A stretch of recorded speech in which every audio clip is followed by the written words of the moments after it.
welcome back to the coverage for the 2026 Jännerrallye, the 39th edition of this event here in Upper Austria. It's time for stage 16 of 18 here at the Jännerrallye. Gutau to Keffermark, the first pass of the stage, which will hold the final stage of the rally and the key power stage for points for the Austrian Championship a little bit later on. 7 kilometres lay ahead of the drivers, and for the first time in this event, it's a route that's completely unfamiliar to the crews. So the recce, pre-event recce, and that first pass are going to be critical to getting those power stage points later on. My name is Peter McRae. Joining me in the commentary booth for the very first time on Twitch is Kuru, but also Hollie McRae as well. And Hollie, now we're getting into the business end of the rally. It's been a long, challenging event for the crews, but something completely unknown ahead of the crews for this one here. Absolutely, as you said, it's something unique that the drivers have not yet faced at all, whether they have taken on the Jännerrallye in the past or not. It's going to be a real leveller for the drivers, and everyone will be taking on this stage on the first pass for the first time. It's something that I think the organisers of this event really pride themselves on, is constantly throwing in new stages or new parts of stages and switching it up a bit for the drivers, because for those that come back year on year, it gives them a new challenge, it gives them something to get excited about, and it also makes the rally a little bit more open for the likes of Mads Odsberg, for Robert Jurgensen, who are coming as well-respected international drivers to take on this event for the first time. I certainly am excited to see how this one develops. It is 7.1 kilometres in length, so again, not the longest stage of the rally, but certainly something that they can sink their teeth into a little bit more than what we've seen over the last few stages.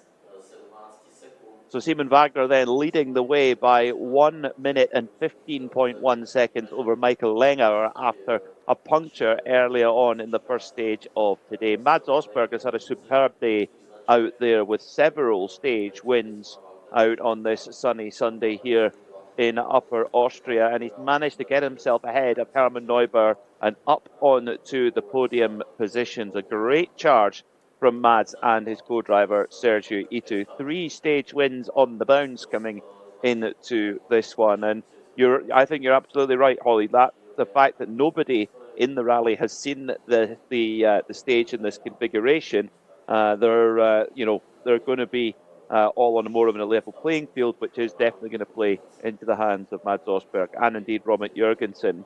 It's not absolutely new to Jännerrallye, but fairly new, because the last time this road was used on the rally route was all the way back in 2003, and even then it was in the other direction and only 6 kilometres of it.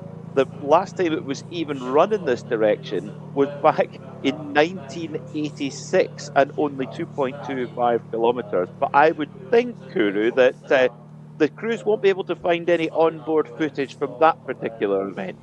Yeah, I wouldn't know where to start either. That's even before my time, about 3 years before that time. Maybe I can ask my grandparents about this. Maybe they know someone that still has some footage, or at least some cool stories to tell about that era of rally racing.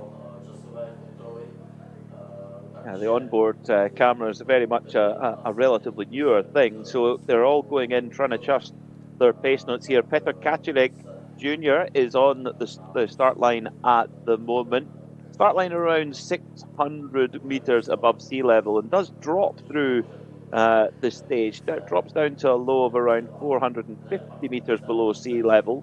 So we could see the surface changing as we head through, but it's been a great Jännerrallye debut from Petr Kaczmarek Jr., the youngest driver in the field, only 19 years old, and running in the top 10 overall. He was passed by Albert von Turnen Taxis for 9th place on the previous stage, but Albert, of course, running one of the much more powerful Skoda Fabia RS Rally 2 cars. He's in a Rally 3 spec car, is Petr Kaczmarek, and also is having to open the road, and with the loose snow, that's going to put him at quite a disadvantage here starting on that. So, of course, this is the first pass of this stage, so he will be forging a line for the rest of the field coming through. It looks like, Hollie, there's some parts of the stage which have got quite a lot of snow coverage. Certainly, I think Peter has done an incredible job today opening the road. We saw how difficult it was to do that when we were looking at those first on the road yesterday. Kefferbach was doing an incredible job, but still losing a lot of time in comparison to the other Rally 2 cars around him. Here we've got Peter, a young driver in a Rally 3 car that's doing that same job and is still managing to put in some very decent times.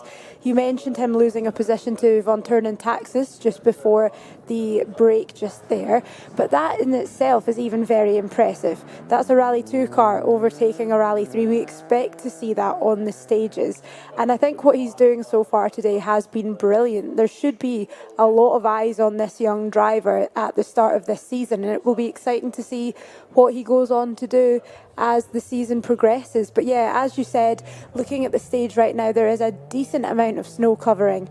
Similar to what we saw in that arena stage on the first pass, it very much looks like this road hasn't really been touched too much since Recce. So it will be the first few cars really clearing a path away, and the road should get quicker as the stages roll, or as the cars roll through. So quite a short one, really, only 7 kilometres. It's a sprint, really, this Keffermark stage. Going from, you can see there, real changes in surface all the time, going from full snow back to almost full tarmac, and then a kind of mixture in between, heading in between the farmers' fields. I wonder actually if you may even get even some vineyards in this area. Perfect for making ice wine, actually, with that cold temperature, letting the grapes shrivel on the vine, which makes it nice and sweet.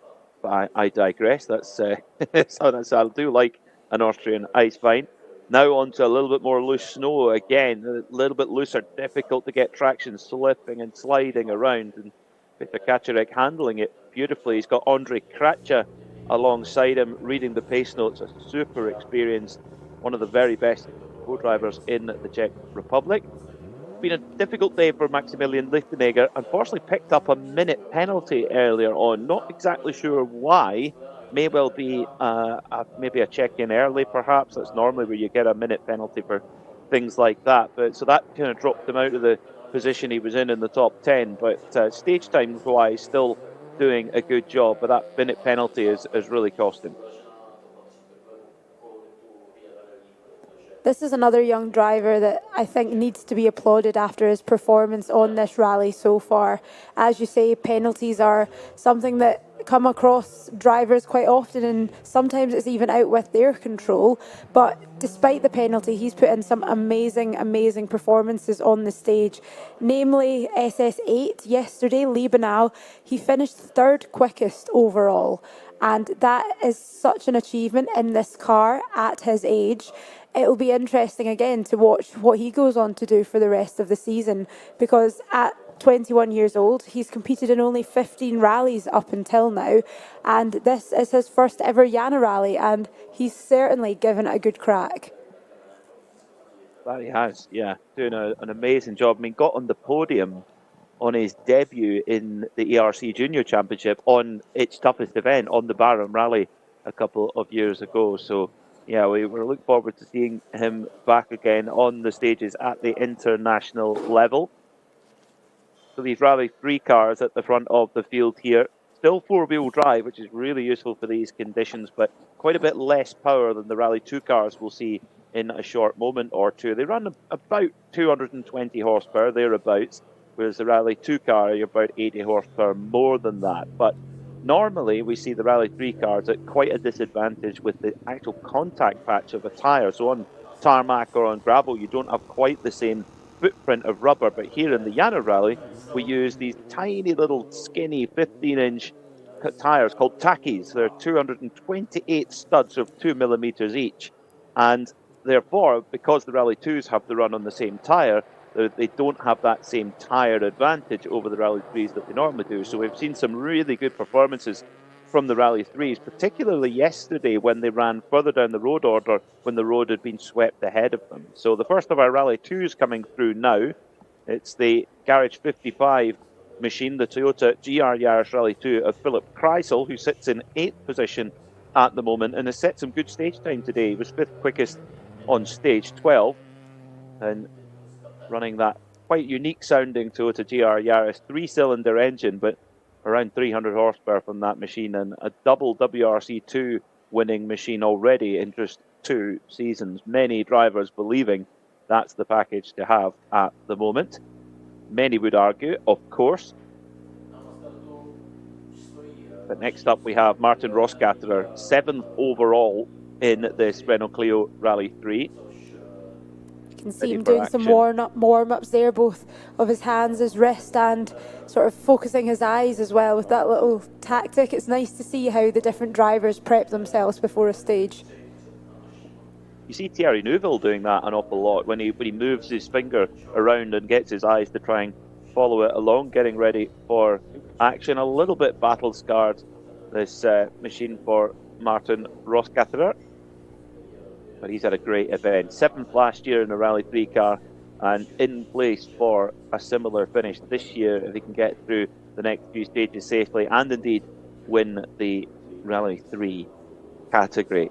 You just see there was the Pirelli Sottozero Snow S, the Takis as they're known here in Austria.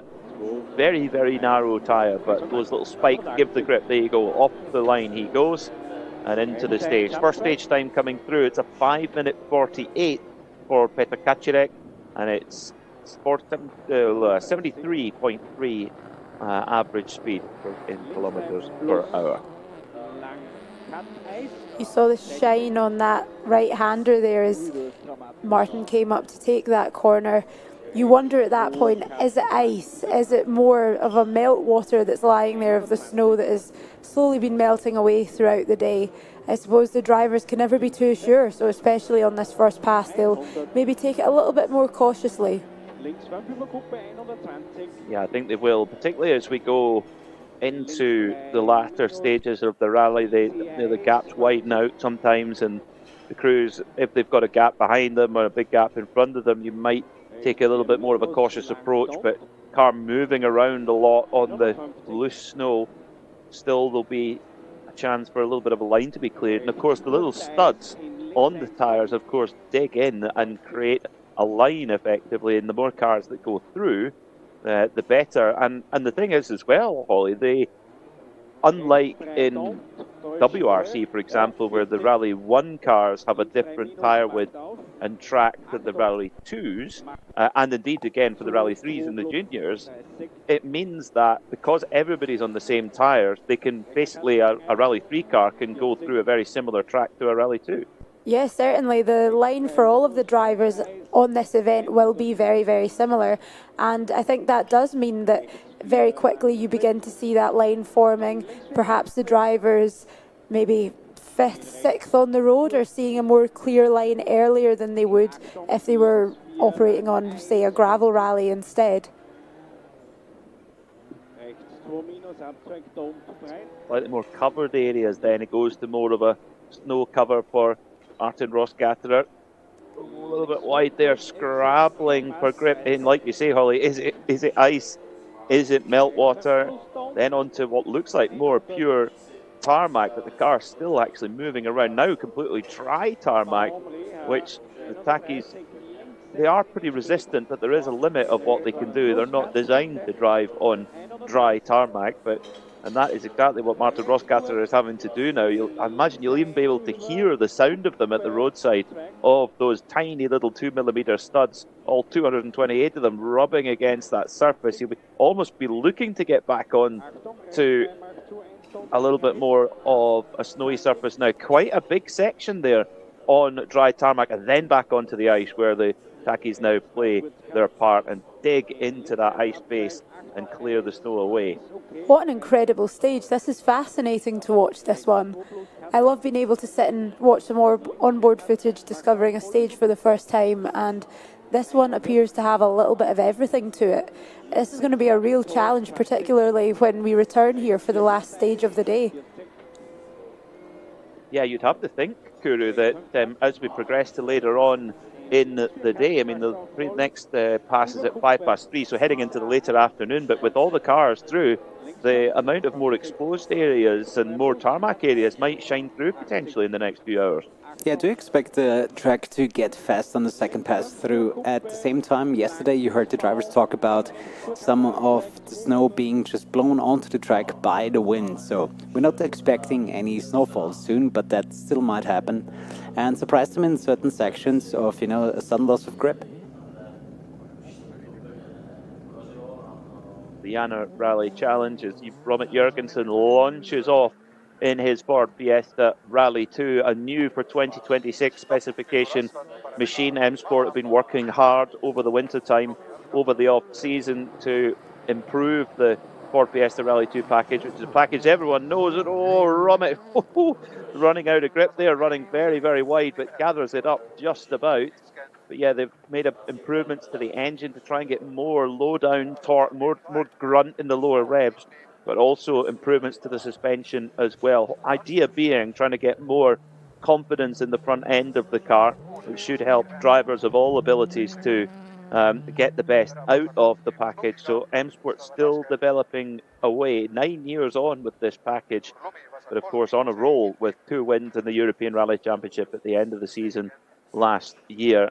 And Robert Jürgensen has been dispatched from Dovenby Hall to show this new car off. And I think in terms of pace, Hollie, I know he's not had the luck, but I think it's job done for Romet. He's proven that he and the car have the speed. I'd say so, yeah. Obviously, yesterday was a very tough day for him and Sim, with issues out with their control really hampering the first part of their day. But in between those issues, we saw flashes of speed and some excellent driving style. He's out there getting to learn what this new package can do for him in the season ahead.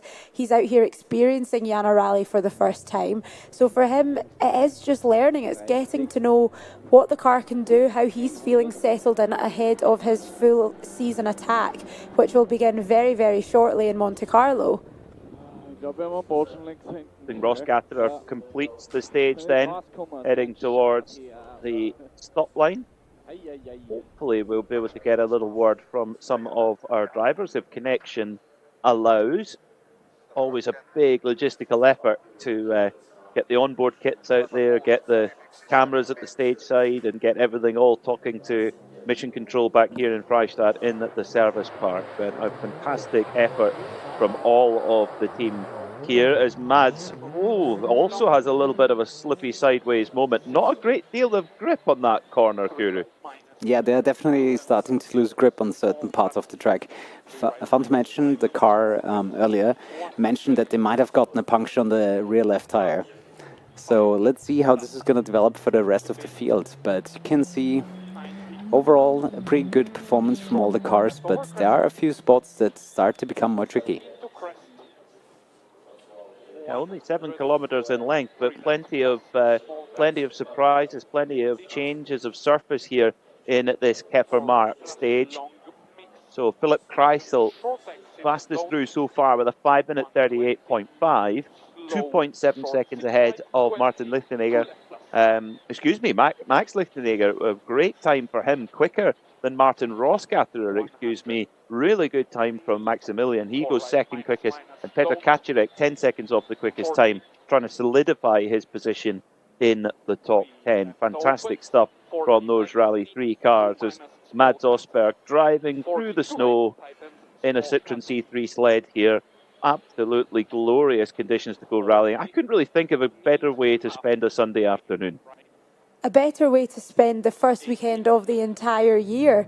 I was thinking to myself this morning as I was getting ready that we will head back home after this rally wraps up today, and most people haven't done particularly much between their New Year's and now, and think of all of the things that we've been able to experience coming along with these brave drivers and co-drivers as they take on the first rally of the season. It's been something very, very special.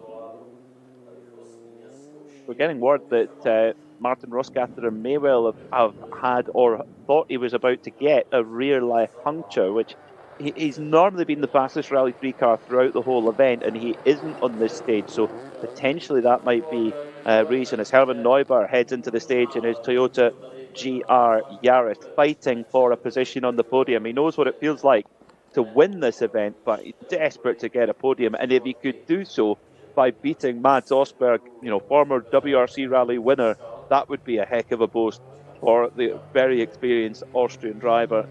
He's been performing very, very well throughout the event, letting the others make the mistakes. Jaroslav Koltun has also come through. Sorry, Hollie, 1.9 seconds off the quickest time. My apologies. Go ahead. No problem. I was just going to say I'm glad to see that Herman is having a better day out there today. Whenever we did get chances to speak to him at the stage ends yesterday, he never seemed particularly settled in the car. Until the last couple of stages of the day, he seems to have found something. And for him to be able to come out today, when we spoke to him at the end of the first stage, he seemed very happy and settled. And it's clear that he is enjoying his rally much more on Sunday than what he was on Saturday. And again, it'll be interesting to watch this battle between him and Mads, which has been developing all weekend. They've been really just dancing around each other all day. It's been a great day for Mads anyway. He's really, really gone for it. Him and Sergio Ito have been working hard at the wheel in that white, blue and black Citroen, but Herman Neuber, he's saying, this is my turf. Let's listen in to Mads and Serge on the onboard. Just as we cut to him, there's Michael Lenger on the start line. Second place at the moment for him. It's a story of maybe what could have been, he was right there in the mix. He did all the hard work last night. He took the risks in the darkness and closed the gap down to just over 7 seconds. But a puncture on the very first stage of the day today cost him over a minute. And he trails Simon Wagner by a minute and 15 seconds. But stranger things can happen, and he'll be keeping pushing just in case something fits onto his lap. Already getting quite messy in places. I think after all the cars have come through, it's going to get really messy. But you can see him there using the track, getting more grip. That's where that road position really comes to an advantage. If you're further down the road, you can use the tracks that have been created by the cars ahead. And Lenger doing that. You can see straight away, Hollie, that this is more commitment, the body language of this car. Oh, certainly. If I were to choose to be one driver out there today, I think Michael Lengauer would be at the bottom of my list. We've been watching eagerly throughout the day since his misfortune this morning and looking at that time difference between himself and Wagner. Now, he's done a really good job at not losing any more time. He's not been gaining any either. But I think more crucially, looking just behind him on the leaderboard, Mads Osberg is closing in. There's now only 14.2 seconds between Mads and that second position. And although they're just here for a bit of a jolly, I have no doubt that Mads and Serge will want to get as high up that leaderboard as they can. Makes his way into the stop line now on those narrow tyres. Let's get a word with Mads.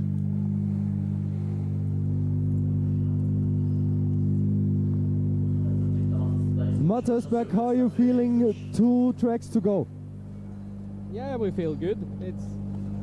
It's still very enjoyable. So yeah, it's very tricky today, especially some places with tarmac and other places with ice and snow. So it's changing a lot, and it's not so easy to predict where it is. So a little bit of local knowledge would be nice, but it's like that. We have a lot of fun.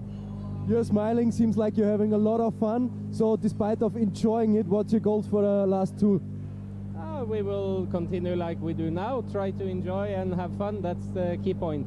Sounds good, all the best and have fun. Thank you. Mads enjoying his first Jännerrallye experience. Got his family here with him, enjoying the atmosphere of the event, as has Serge has got his partner with him as well. So they're all full family effort for Team Osberg this weekend, and hopefully they'll get some champagne to toast later on. So fastest through the stage so far, Romet Jurgensen by 3.2 from Osberg. So great time there from Romet, and it shows you that he was pushing on, Hollie, after that quite big moment at the start of the stage, but managed to correct it and put in a really strong time. If there's one thing that I totally love about Romet and his driving style, it's just how he never seems to give up. Someone had commented on the Super Special stage that he was giving it some real style even just in that short stage through the industrial estate, and he seems to have this talent of being able to lock in when it really matters. And you will go and speak to him in the service park and he'll give you as much time of day, but you can tell when his focus is elsewhere.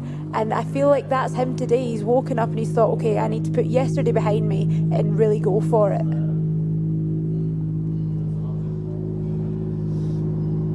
Hermann Neubauer, ihr seid unglaublich gut in den heutigen Tag gestartet. Wie geht's euch jetzt eigentlich? You had a really good start into the day. How are you feeling right now? Ja, spannend. Umso schlechter die Radl werden, umso schlechter wäre auch ich. Die anderen werden besser, ich werde immer schlechter.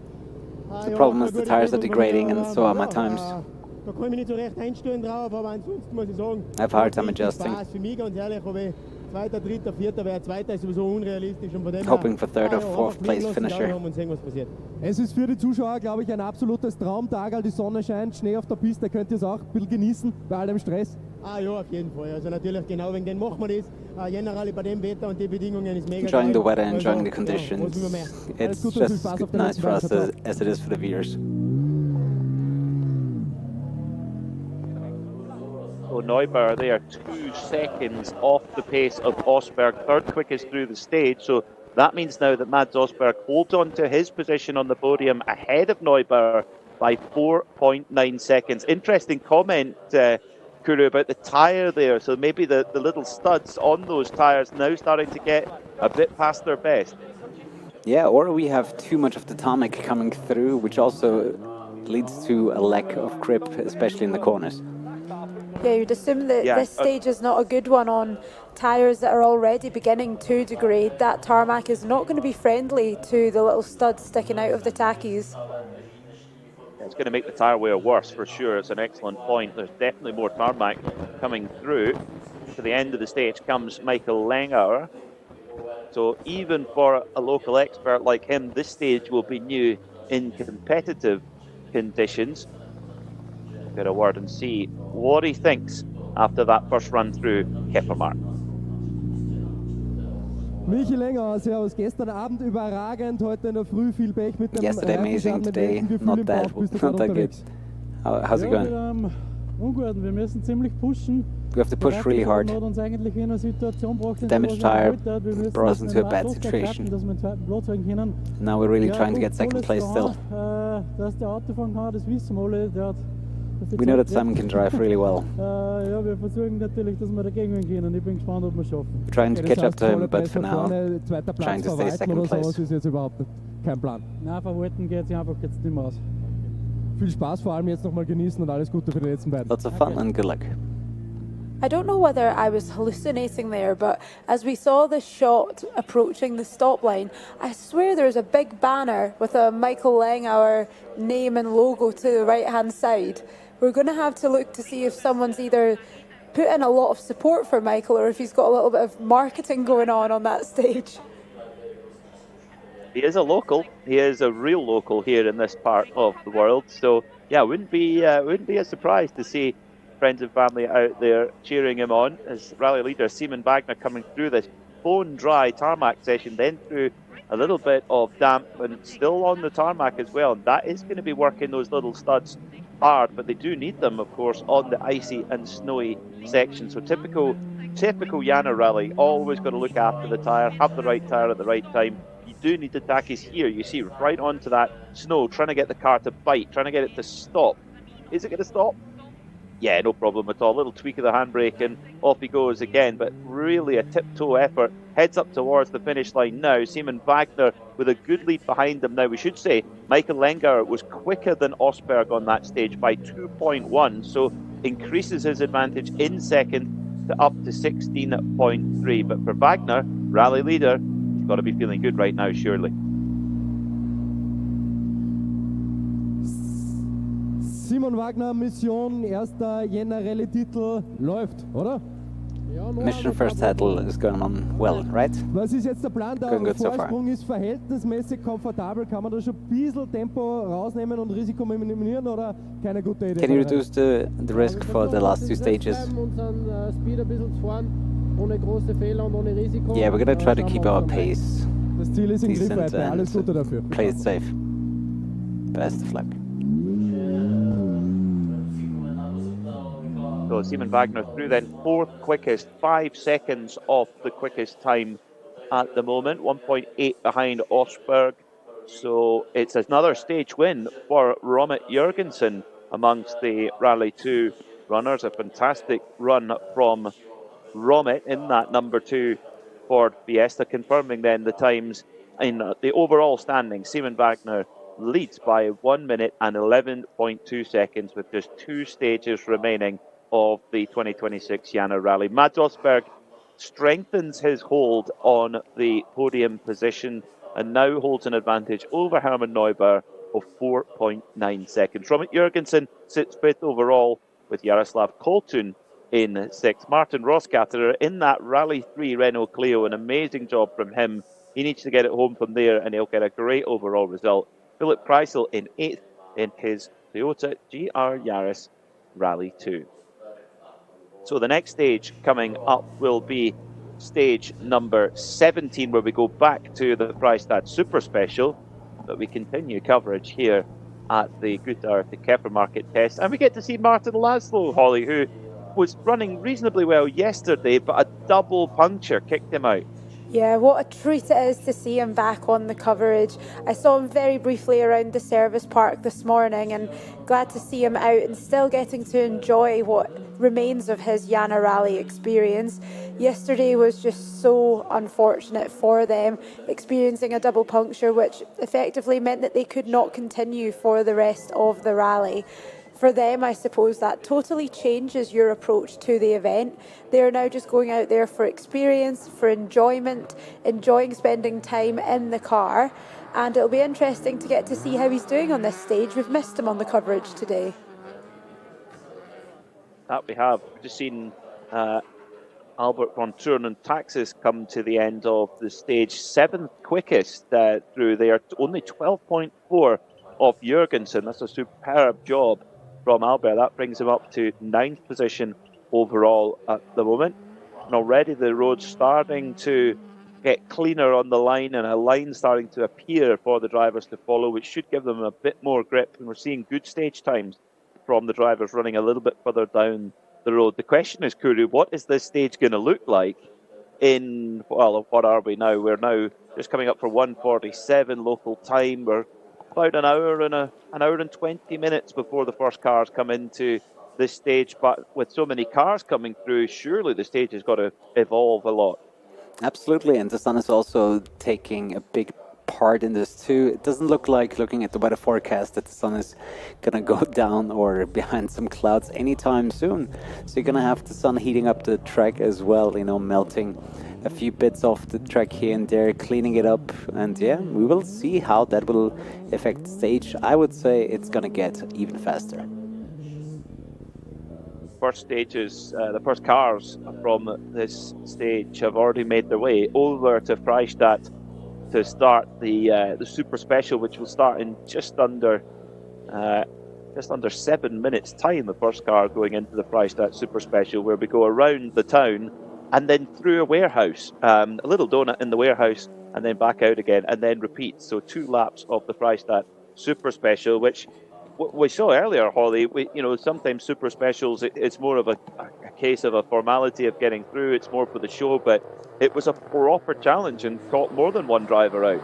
Oh, certainly. I think as far as Super Specials go, it was a very, very testing one for the drivers, and that comes not just through their driving style and what they're up against in this stage, but also making the choices about tyres, and there's so much that went into that stage, as well as having so many spectators there to watch. And I'm excited for the return because although it was a short stage, we saw drivers really making the most of some sections, pulling it back at others, and it will be interesting to see how they take it on for the second time, if we can notice any changes.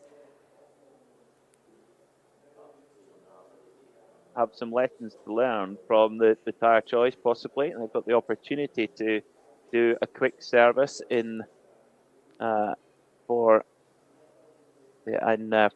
before they head into the Super Special. Beautiful scenes here in Upper Austria for this 39th edition of the Jännerrallye, a very special year next year for 2027, the 40th edition of this great event, which I'm sure will attract a high quality and I'm sure numerous entry as well. As long as we get the Audi Quattros, the Lancia and the Porsche coming along though, Hollie, that is key. Oh, certainly. We've really enjoyed the moments on the coverage that we've been able to see those very special cars running a bit further down the entry list.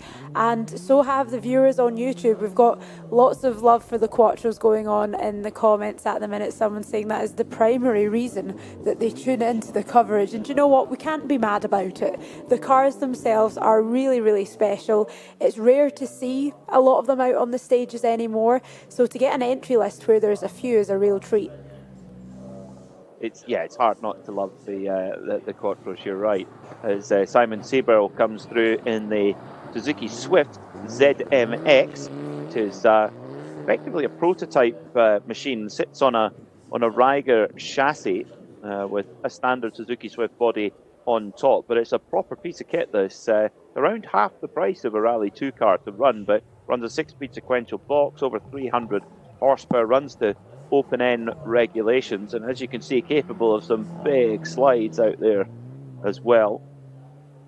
It's Johannes Kefferbock who opened the road yesterday in this number 9 Toyota GR Yaris Rally 2, comes towards the end of the stage with Ilka Miner reading out the pace notes on her 350th rally start. They're using a little bit of the extra room there.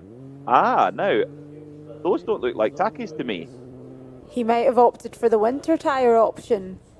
Oh, we might finally see a little bit of deviance in tyre choice today. Oh, when you look at this stage, it does definitely come across as being the stage with the least consistent snow coverage, and I think the areas that the tarmac is coming through, you have much longer stretches of tarmac without any snow or ice, and it does beg the question as we're watching this first pass, surely there will be a few more people going for the winter tyres on the second pass to avoid that sort of tyre wear that Herman was talking about at the end of the stage, the spikes really being put through a lot when they are on the tarmac for such a length of time. But in saying that, what we've heard from the professionals is that the Takis are the most effective tyre if you have a stage with 30% snow coverage or more. And it still looks as though this stage would fall into that category. But perhaps drivers will want to try out some different combinations, especially those that are going on to Monte Carlo and using this as a bit of a test rally. Maybe this stage, although it is the last stage of the day, it could be the opportunity to try those tyres out. Possibly, yeah. They may consider it, but right now, Johannes Kefferbock, the only driver we saw to run that tyre, is slowest through the stage at the moment, 40 seconds off the quickest time. So that, if they have been thinking about it, that might put them off. That might put them off indeed. Takis for the win. Takis appear to be the order of the day. I always find if you can't go wrong with what the rally leaders are doing. And I guess you already know what the rally, if you're running further down the order, if you see what the rally leaders have taken out, you can then, of course, match their choice. But yeah, some might be prepared to take a bit of risk. And the point about testing for Monte Carlo is a good one, that they could give, and of course, open tyre regulations, so there wouldn't be anything to stop them running Hankook winter tyres as well, which of course they use in the WRC. Here is the Lancia fan favourite, the Lancia Delta Integrale number 34 through Günther Koenigseider. Beautiful colour scheme on that car. Machine. Yesterday when we saw it in the evening stages, all we could really see were the lights, but now that we're seeing it in the light of day, the lovely deep green and gold colours, it's stunning. Love it. Yeah, totally love it. Being driven beautifully as well. And although that's a pretty old car now, Kuru, around 35 years old, one of those cars, it still looks good on the stages. Yeah, that is right around my age, so I am a little bit biased towards those cars myself. They are not too far away from my birthday than you would imagine. But I can tell from my Twitch chat that there is a lot of fans for the classic rally cars, especially the Evos. Later on, you guys can expect to see several Audi Quattros. But for now, let's take a look at what the Evo can do.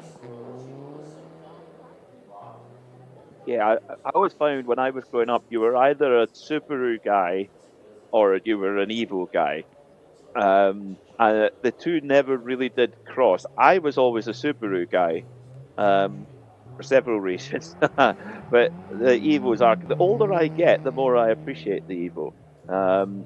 Number 30, Sebastian Satzinger driving his Mitsubishi Lancer Evo 6 absolutely beautifully at the moment. And we've seen many, many times in the Jännerrallye in the past with when tire choice is a little bit more tricky and there's some stages where you have to take a compromise. This year it's been a bit more consistent, but in previous years we've seen that many times, Hollie, where the Evos, if they get the right tire choice and the Rally 2s do not, they can mix it up there still.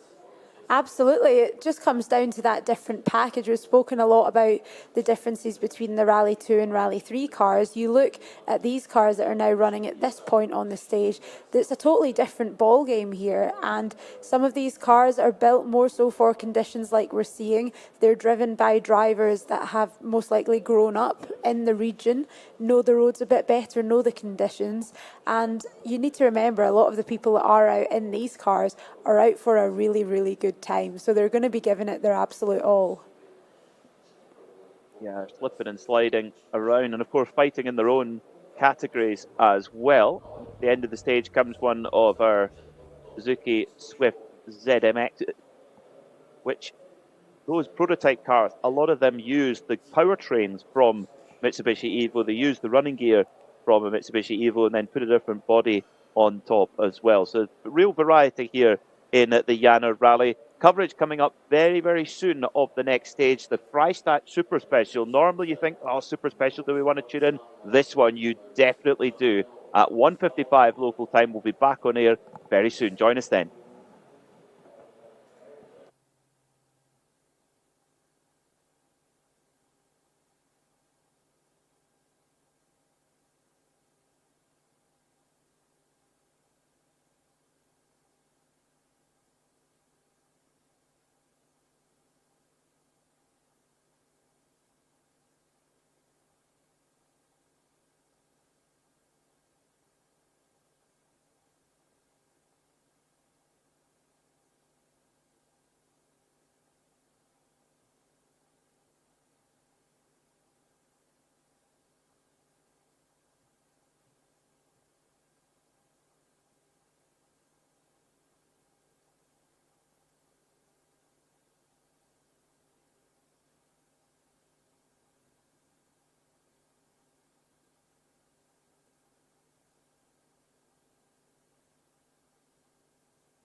And we are back for stage 17 of the Jännerrallye 2026.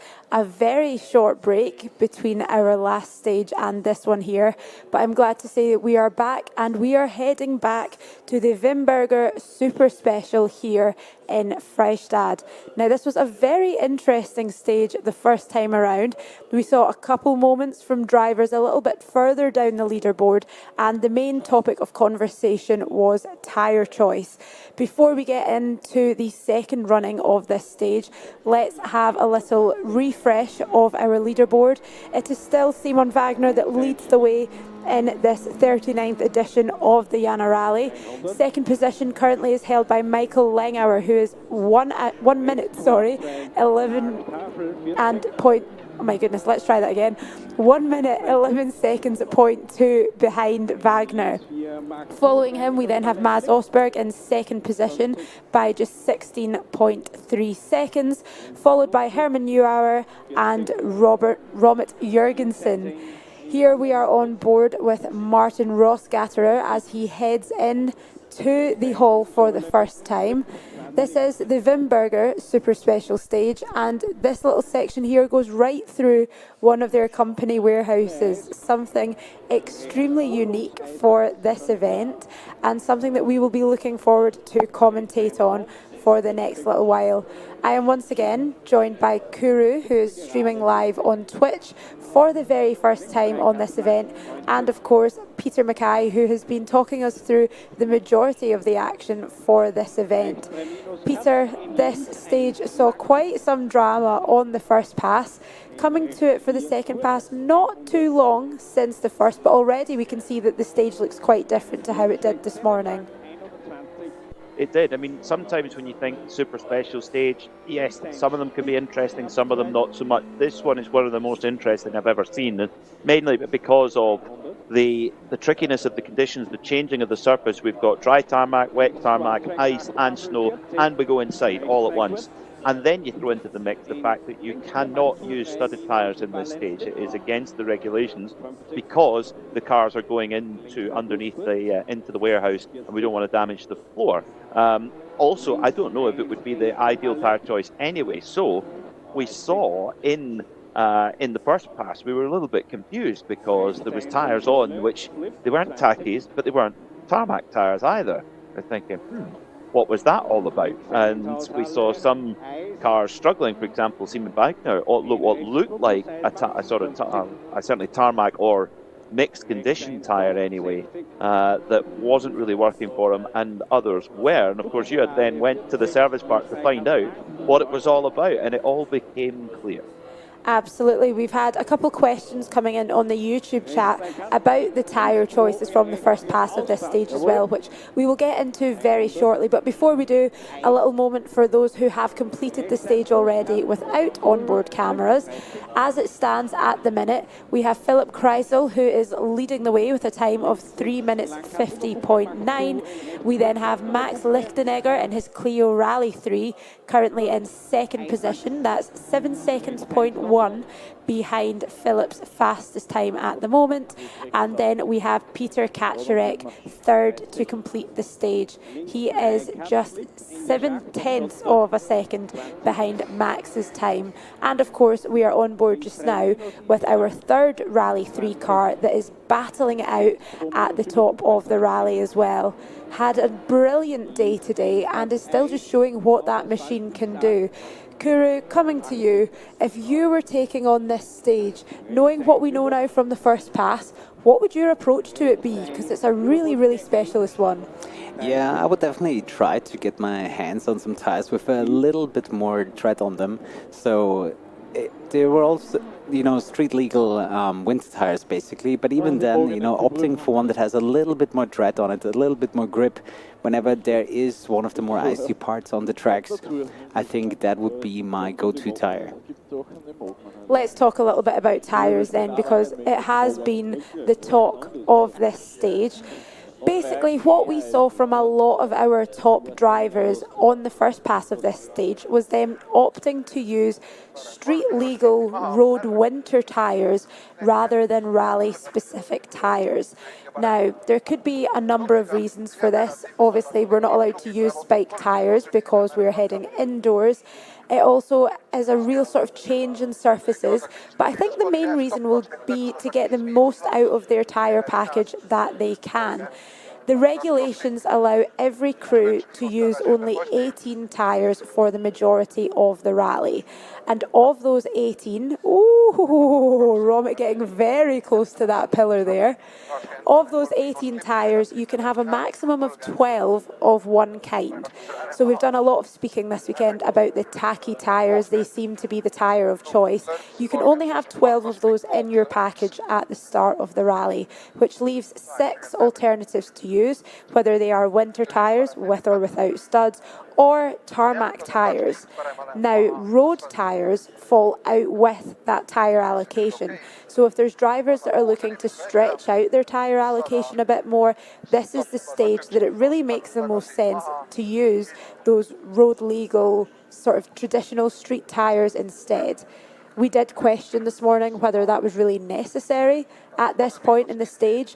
We have seen so many drivers use only tacky, so you assume that they have 6 other tyres in reserve. Why aren't they using those? It's down to personal preference, and it seems to be the choice of the upper drivers. And as we've said, you look to those with experience, and a lot of the time you just follow what the guys at the top are doing. Peter, let's have a little chat about Romit Jurgensen as he takes on this stage for the second time. What are we seeing from watching his onboards today?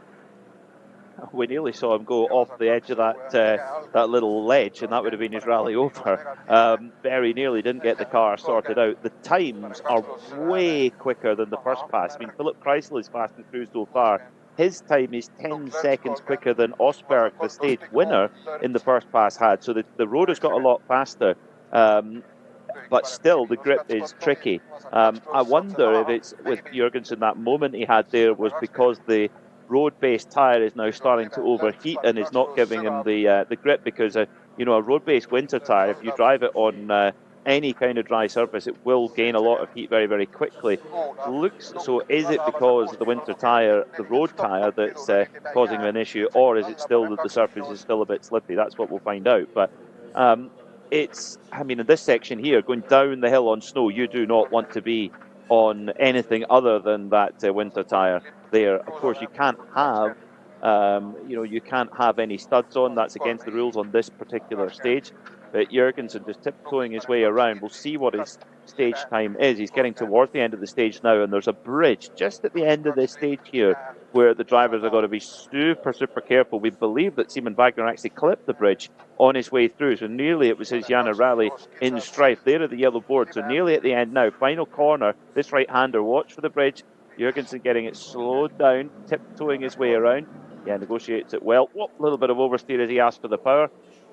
And through he goes. Fastest through the stage so far is Jaroslav Koltun, who has gone, the quick math, 26 seconds quicker in 4 kilometres. We can now listen on board to the voice of Sergio Itu, guiding Mads Osberg around this stage that they won on the first pass this morning. Then exit straight into square left. 30 mix, short 3 right, don't go out. 50 mix, turn square right. 70 clean, crest on top, mix, 30 mix, point minus half long, tightens a bit, small cut, 90, clean, slow, short 3 right plus, small cut, 2 half 3 left minus, into 6 right minus, 60. We noted on the first pass the difference in driving style between Osberg and Jurgensen, and it appears that that is continuing into this second pass. We saw from Romit's onboards, as he was throwing his car around that pillar, he was nearly head on with it. You could see the pillar right in front through the windscreen view, whereas with Mads, he was taking it a lot more cautiously, giving it a bit more of a wide berth, and that is an approach that worked for him in the first pass. I guess he's trying to replicate it to maybe get yet another stage win on the second, Kuru. Oh yeah, absolutely. I love his driving here. It's been very aggressive, but also very precise. You can tell he's sending it. If I dare quote my Twitch chat right there, they noticed it too when one of the drivers is really giving it their all, and they're about to go over the bridge and into the finish. That bridge is a real challenge. Such a narrow bridge off of a square right. That would be a challenge even if this was simply a tarmac rally, let alone considering the snow and ice that is on the surface and the tyres that are being used for this stage. It requires so much skill. But if there's one person to deliver that skill, it is Mads Osberg. We now hop on board with Michael Langauer, sitting second overall at the minute heading into this stage. Down to this hairpin left to take us up into the industrial estate. It seems to be quite a tricky corner for a lot of the drivers, Peter. What do you think we've seen? Because they come in at it at a very different angle. No one quite managing to get that slide around. Is that due to using the street tyres instead? I would think so, yeah. You've got to be quite careful with the street tyre because whoa, Michael, that is a tricky corner as well. That left-hander coming up round the back of the warehouse, it looks to be really slippy there. But yeah, you've got to be careful with a street winter tyre. It not be used to this kind of level of power and torque and the cornering forces, even on a super special where it's relatively low speed. Yeah, you don't want to slide the tyre too much. You've got to look after it. Whereas someone like Simon Wagner, who certainly on the first pass, he chose the Michelin kind of Monte Carlo style tyre, which is a winter rally tyre, but without studs.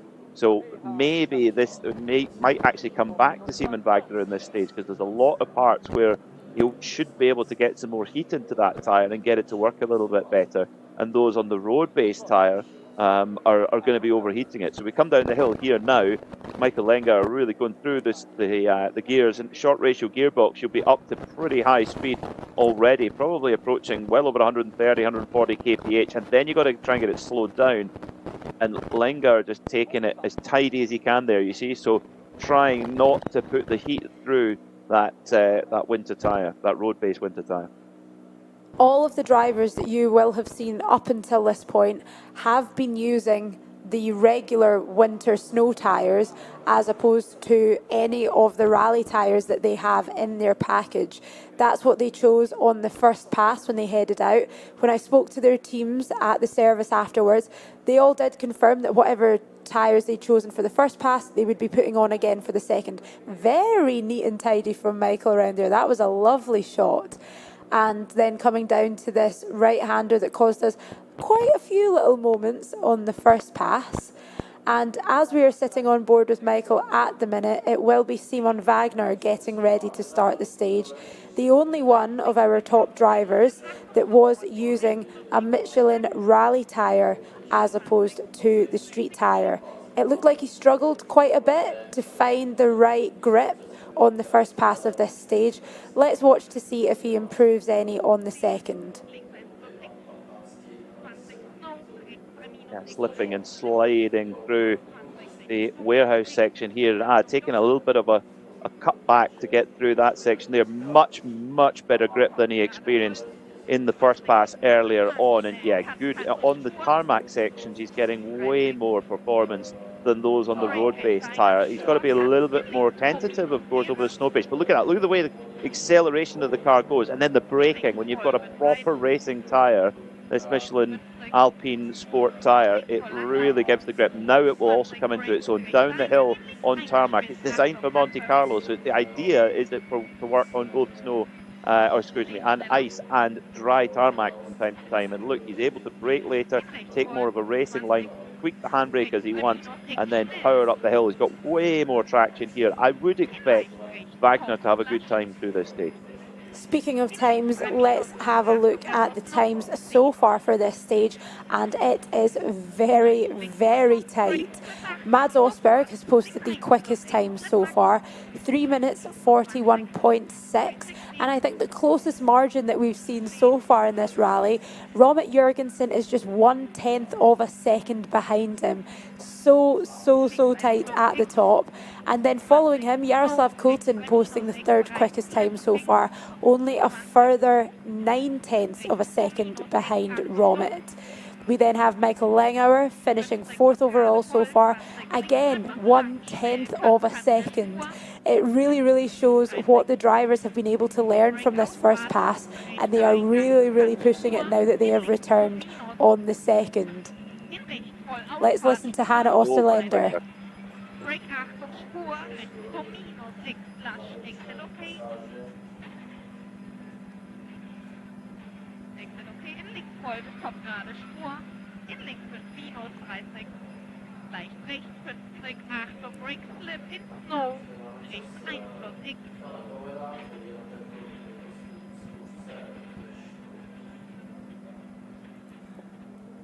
Whoa. Very tricky. Just no grip there. No grip at Interestingly all. enough, that it's Simon that's experienced that issue as opposed to the drivers that are using the road-going tyres instead. You would have assumed it would have been the opposite.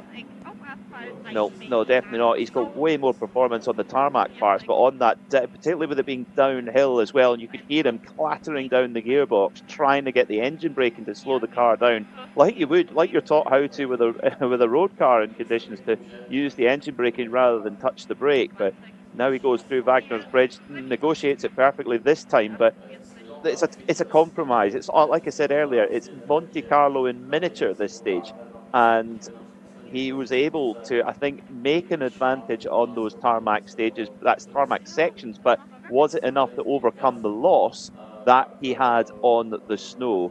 Almost a little bit risky as well, of course, with the rally lead that he had going into the first pass at this stage, but he obviously felt it was the right tyre choice. 6th quickest, only 6.2 off the fastest. Well, there we have it. Our top drivers now only have one stage remaining between them and the end of Jännerrallye 2026. They will be heading back out to that final power stage very shortly. A power stage for those competing in the Austrian Championship as well. We'll be able to explain the ins and outs of what that means to you very shortly when we do return. Kuru, I can imagine for a lot of your viewers on Twitch, this is the first time that they're about to view a rally power stage streamed live to them. Have we had any interesting comments or questions come throughout this stage? They're generally very excited for the entire event, and I think it's going to be a first for a lot of them seeing a rally partake its final stage, and I think we're in for a treat. We certainly are in for a treat. There will be lots to discuss when we head back for the second pass of the Käfermarkt stage. That will begin at 5 minutes past 3 Austrian time. So a decent amount of time for you to go away and get yourself some tea, coffee, maybe even a light refreshment, for your Sunday afternoon. And we will see you then. Thank you for listening.